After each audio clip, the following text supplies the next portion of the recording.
புதுச்சேரி கடல் பகுதியானது கடும் சீற்றத்துடன் காணப்படுகிறது. இதன் காரணமாக 3 அடிக்கு மேல் அலையானது எழும்பி வருவதால் இங்க சுற்றுலா பயணிகள் மற்றும் பொதுமக்கள் செல்ல வேண்டாம் என அறிவுறுத்தப்பட்டிருக்கிறது. வங்கக்கடலில் உருவாகியுள்ள காற்றழுத்த தாழ்வு நிலை காரணமாக புதுச்சேரியில் கடந்த 3 நாட்களாக கனமழை நீடித்து வருகிறது.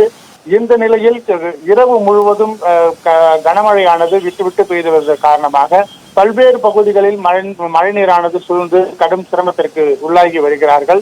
இந்த நிலையில்தான் புதுச்சேரி கடற்பகுதியில் கடல் அலையானது சீற்றத்துடன் காணப்படுகிறது. 3 அடிக்கு மேல் அலை எழும்பி வருவதால் மிகவும் சீற்றத்துடன் கடலானது காணப்படுகிறது. இதனால் பொதுமக்கள் மற்றும் சுற்றுலா பயணிகள் கடலில் இறங்கி குளிக்கவோ இல்லை இறங்கவோ கூடாது என அறிவுறுத்தப்பட்டிருக்கிறது.